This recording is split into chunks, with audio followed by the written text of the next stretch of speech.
Salut tout le monde, c'est Aiko. On se retrouve chez Vittorelli Exhaust qui se trouve à Saint-Priest, à côté de Lyon. Voilà, donc ça c'est du rupteur comme on connaît à Vittorelli. C'est-à-dire qu'effectivement sur de l'échappement on s'attend à avoir ce genre de musique au quotidien. C'est ça, ça fait plaisir. Donc Vittorelli, c'est le patron. Présente-toi, je t'en prie. Moi je me présente, je m'appelle Sylvain Vittorelli. J'ai quasiment la quarantaine bien passée, donc une quinzaine d'années dans l'automobile maintenant, avec notamment effectivement une prépondérance pour l'échappement. J'aime bien ce qui chante quoi. C'est-à-dire qu'effectivement la base de mon métier, j'ai vraiment je me suis pris d'amour pour le bruit des voitures. L'époque où j'ai commencé, c'était beaucoup les moteurs atmosphériques. Donc ouais, à l'époque, ouais, c'était voilà. très ça. Et ça chante bien encore aujourd'hui d'ailleurs. Des V6, Golf GTI en 4 cylindres qui faisaient des bruits typés rallye, voilà. Enfin, ça c'est avec quoi j'ai été bercé. Et puis après, effectivement, dans le métier, on a beaucoup évolué. Ouais, moi, j'ai énormément fait de mécanique après, et donc c'est quelque chose que j'ai intégré à l'offre. Les gens connaissent Vittorelli Exhaust pour les échappements. Ouais, voilà, c'est ça. Parce qu'il n'y a pas que, voilà, il y a pas que de l'échappement chez Vittorelli. Vous faites aussi des préparations. Tout en fait, moteur. C'est ça. C'est-à-dire qu'après, les branches, elles portent plutôt bien leur nom. On a les catalogues devant. On a Vittorelli Automodéliste, qui est la partie où on accompagne les clients sur de la carrosserie. Un peu comme le Porsche Cayenne qui est devant. Ouais, qui est pas mal fini, ouais. Voilà, donc on a fait la déco sur ordinateur. Okay. On a fait ensuite découper-coller, on a mis les jantes, les suspensions. Vous faites aussi la partie esthétique. Voilà. En fait, vous faites réellement tout en fait. Vous faites aussi bien la partie esthétique, la partie préparation moteur, échappement, tout en fait. Vous pouvez refaire une voiture. Vous faites des intérieurs. On peut faire des choses en intérieur. Okay. Par contre, on n'ira pas faire de la sellerie ou des choses voilà, comme ça. Pas un truc, voilà. Parce qu'on n'a pas les métiers, on n'a pas les ressources pour ça. D'accord. À l'avenir, on verra. Ouais, ce serait le top, hein, demain, s'imaginer un garage complet. Je trouve déjà, on a une belle offre. Des clients comme Eric de la S3 qui est dehors. Ouais, on ira la voir d'ailleurs. Voilà, qui est venu effectivement avec une vraie problématique. Hein. C'est une voiture qui venait d'un autre garage. Il y avait des tas de choses qui allaient pas, donc déjà c'était de la remettre en route. Il y avait déjà une préparation dessus. Voilà, il y avait déjà une préparation compliquée. Disons que c'était pas harmonieux. Ouais, Puis il y avait des petits laissés-aller à droite à gauche, donc on a remis déjà la voiture clean en mécanique. Okay. Après, je lui ai fait une vraie proposition pour lui donner le look comme elle a aujourd'hui. Qu'elle soit plus masculine, plus sportive. D'accord. Et puis après, on est venu finaliser la préparation pour l'amener à 450 chevaux. 450 chevaux, c'est beau. Ouais. C'est une S3, hein, pas une RS3. S3 8P de litre TFSI. Donc ça fait 265 265 350 Newton. Et ça, c'est le Cayenne. Ils ont fait. Mais du coup, voilà. Donc du coup, en gros, vous faites tout sur les voitures, concrètement, à part l'intérieur pour l'instant. Voilà. Mais vous faites tout ce qui est esthétique, préparation, carto aussi. Alors les cartographies, on va être. Ce qui est bien, c'est qu'on va pouvoir accompagner les clients sur quel banc choisir, quel préparateur choisir. Et puis nous, on a une base aussi sur lesquelles on sait sur telle voiture, faut travailler comme ci, travailler comme ça, et se dire, partir sur de la base EQTech, partir chez Akash, Motorsport, ils savent très bien le faire, donc pourquoi pas aller chez eux. Voilà, on est capable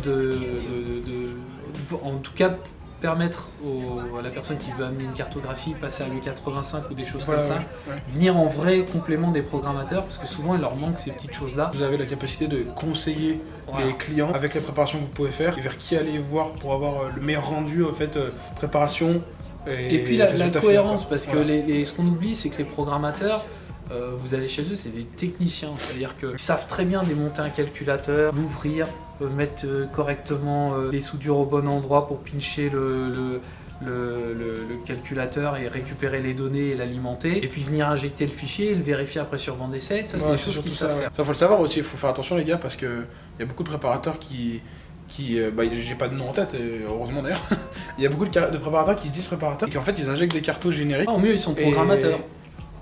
C'est-à-dire qu'ils savent faire la technique d'injecter le fichier. Voilà, c'est ça, voilà. Mais il n'y a pas le travail de gestion d'injection, enfin gestion de la rampe, gestion de ci.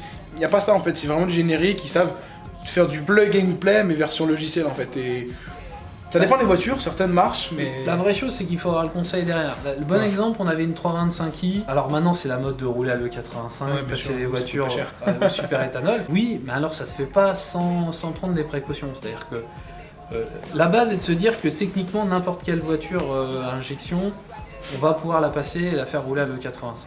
Ça marche. Après, il y a pas mal de choses à changer et à voir aussi. Mais en théorie, voilà. Alors là par exemple, la 325 CI 46, c'est un client qu'on avait fait l'échappement. Il me dit qu'est-ce qu'il faudrait faire pour que ça roule à l'E85. Je lui dis il faut faire ci, il faut faire ça, et voilà. Dans un premier temps, je lui dis par contre, ça peut marcher juste en la programmant.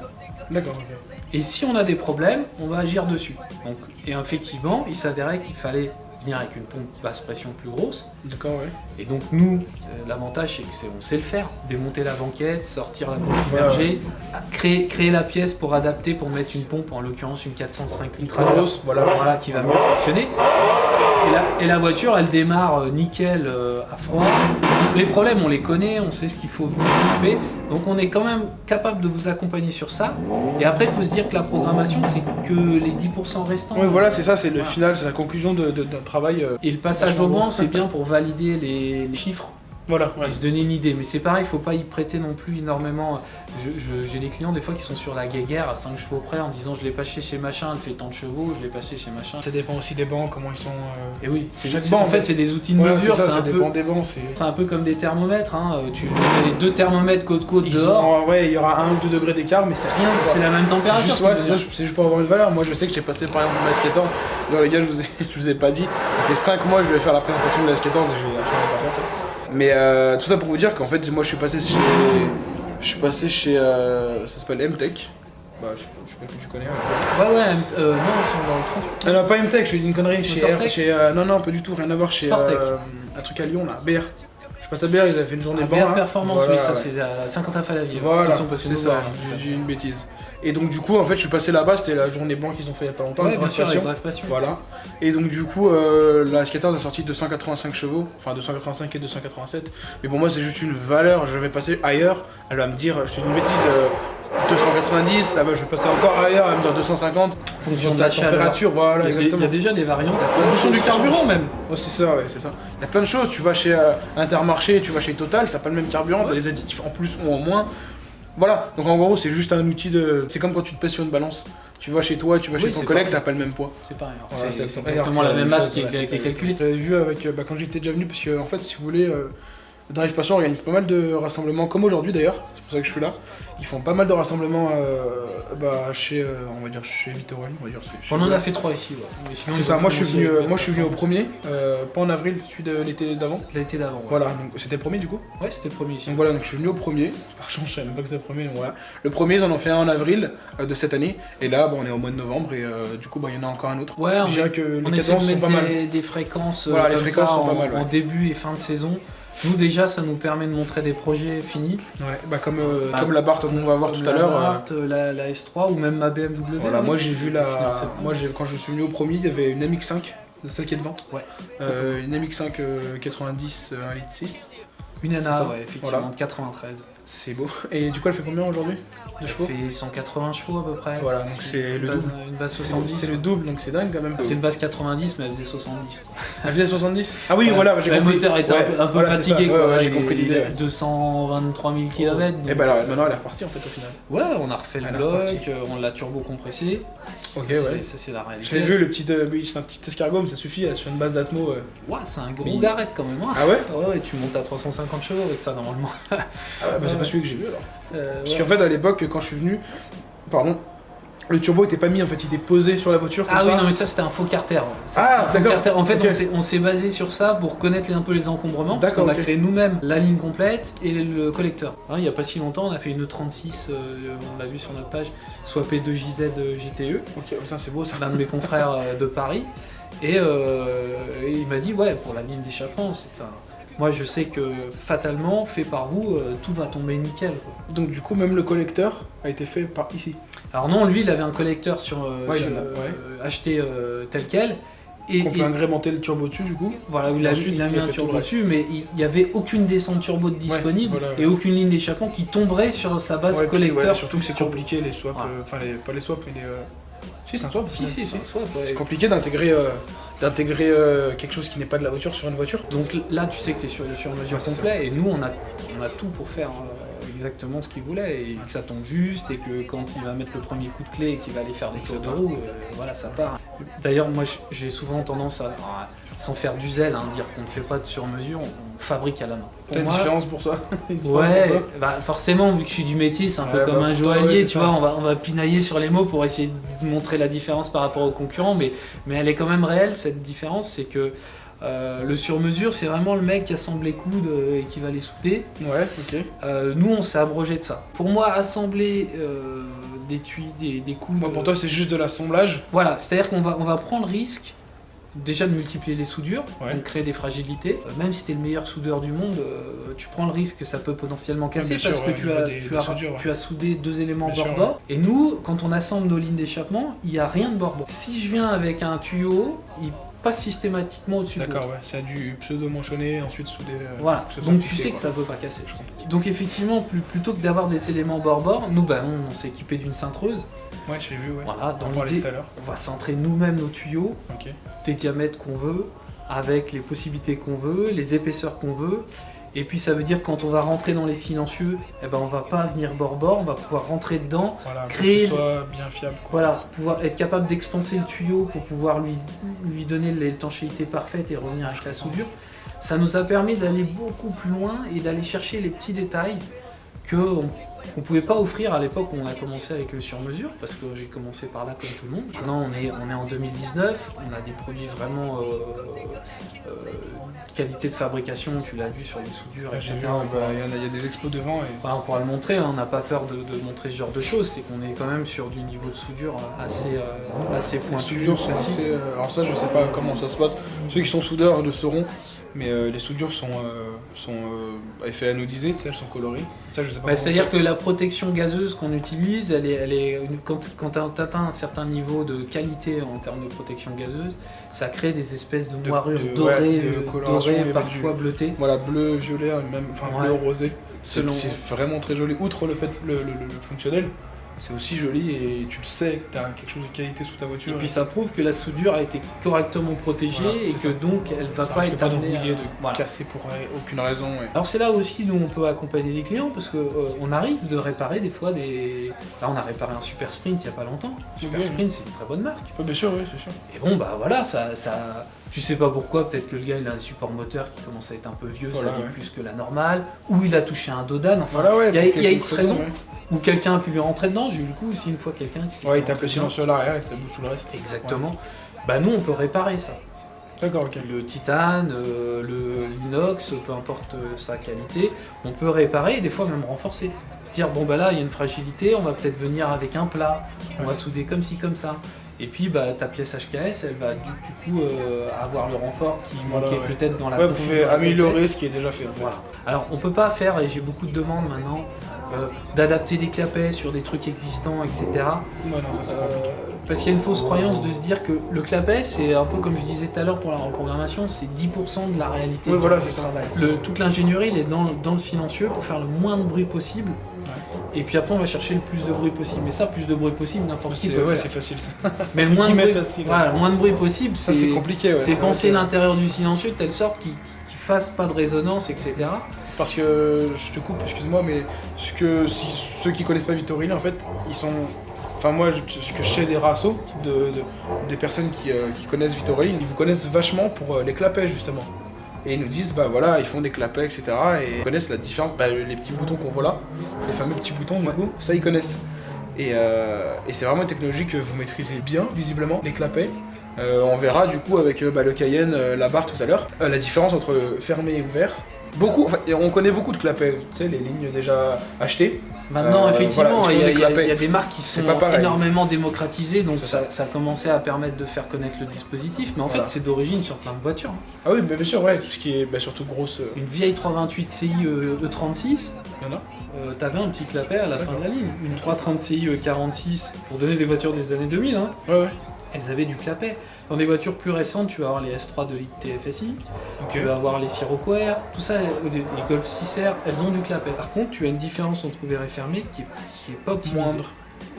Il y a moins de différence flagrante entre les deux. C'est aussi parce que les constructeurs commençaient à utiliser ce système, mais ils ne savaient pas trop comment l'adapter à la norme, si tu veux, de bruit autorisé sur les routes. Oui, d'accord, ok. C'était soit trop, soit pas assez. Voilà. Et c'est venu avec le temps. C'est pour ça que des voitures comme la 45 AMG, t'as une vraie différence entre ouvert et fermé. Ou certaines Porsche comme les GT3 RS, c'est pareil, t'as le petit bouton sport et t'as une vraie différence entre ouvert et fermé. Parce qu'au final, on retrouve, dans tout ce que tu viens de me dire depuis tout à l'heure, les clapets sont souvent sur les grosses bagnoles en fait. Quand je dis grosses bagnoles, c'est-à-dire grosse cylindrée, gros moteur, etc.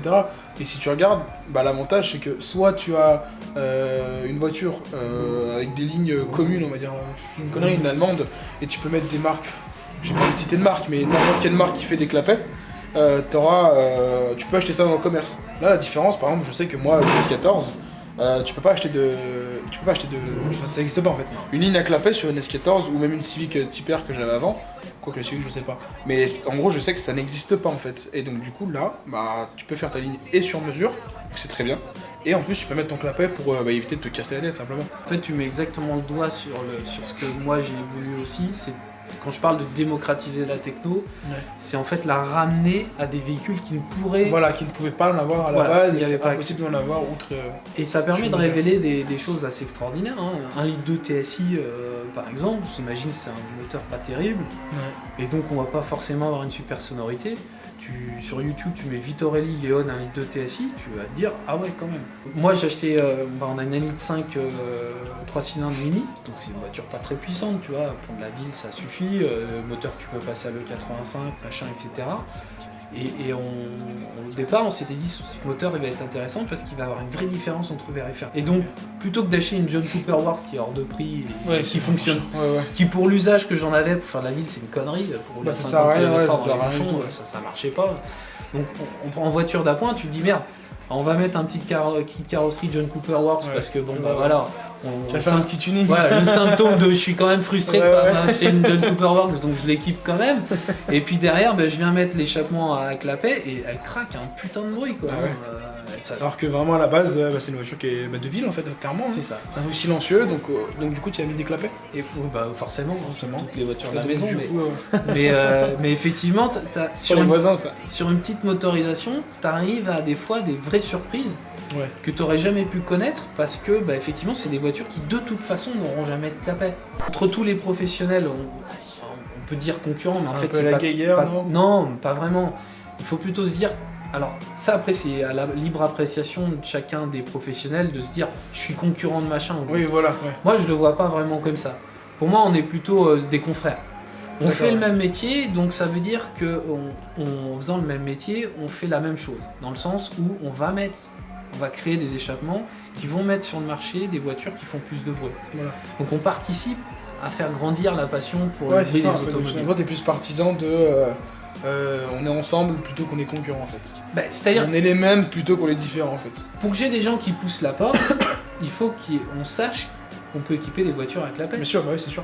Alors, donc, à la rigueur, si les autres le font, ça te sert un peu de pub inconsciemment. Exactement. Voilà. Donc plus t'as de personnes qui vont véhiculer cette chose-là, non mais c'est une réalité du marché, plus tu vas faire connaître le chose. Et donc comment à un moment donné tout le monde s'est dit j'ai envie de rouler à l'E85, c'est parce qu'il y avait énormément de qui sont sortis, c'est ça. Et puis il y avait énormément de préparateurs qui proposent de l'E85, donc ça fait connaître au plus grand nombre. Donc chacun recherche dans sa région préparateur auto, et il trouve, par exemple il va tomber sur Vitorelli, j'ai oublié le nom de la partie préparation. Vitorelli Auto Optimizer. Voilà. Donc je saurais pas le dire, faut que je le vois pour arriver à le comprendre. Je suis un peu débile. C'est écrit là. Votre liste est Auto Optimizer. Ah ok d'accord. Ok. Donc j'ai Auto Optimizer. Ok ça marche.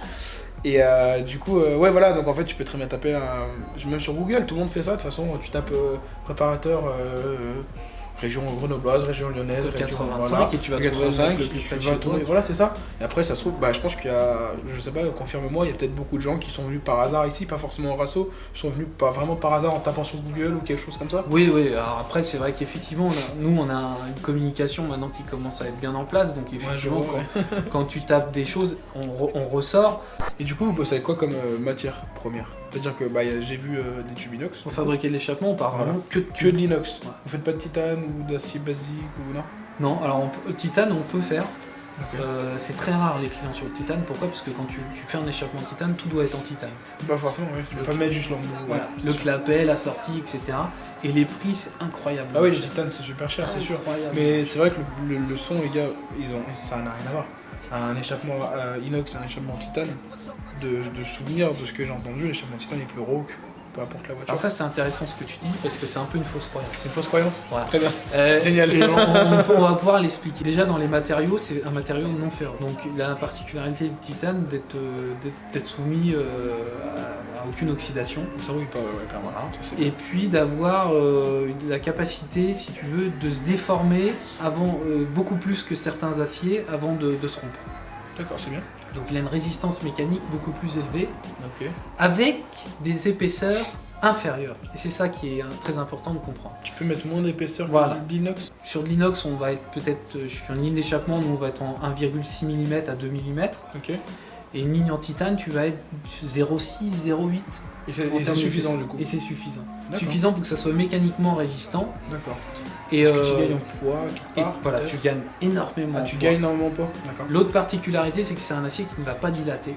Donc c'est-à-dire que quand tu regardes les lignes d'échappement inox, elles vont avoir tendance un peu à chaud, à rouge. C'est ça. Après, elles reviennent. Après, elles reviennent évidemment. Ok. Le titane, il bougera pas.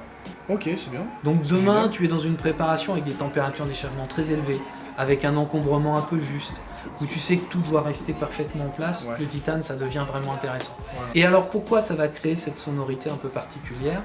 C'est que comme tu vas être sur des épaisseurs très fines, tu vas jouer sur des tôles très fines, tu vas jouer sur des matières qui vont entrer en vibration, là où l'inox, lui, ne rentrerait pas en vibration. Voilà, vu que c'est plus fin. Et ça va ramener ce bruit métallique. Qui est particulier. Et donc tout de suite on va dire ah ouais le titane ça fait non, en fait non, c'est que la matière elle bouge pas pareil que l'inox. Ouais c'est ça, c'est les vibrations, c'est comme quand tu passes ta ligne d'origine en acier, même que tu as une ligne acier en 50, je fais une connerie, et tu passes en inox en 50, ton inox va vibrer déjà beaucoup plus fort, enfin va plus vibrer quoi. Du coup, tu auras le son de ton échappement. Quoi. Mais en réalité. Alors, si tu fais la même chose en titane, ça sera encore pire. Ouais, et c'est pour ça que je te disais que c'est un peu une fausse croyance, parce que si on faisait un truc qui est pas possible, hein, je fais le même échappement que j'ai fait en inox en titane, mais avec les mêmes épaisseurs que l'inox. Ouais. Donc, tu mets du 1,6 voilà. Et 1,6. Et ben, ils auraient le même bruit. Ah, ok.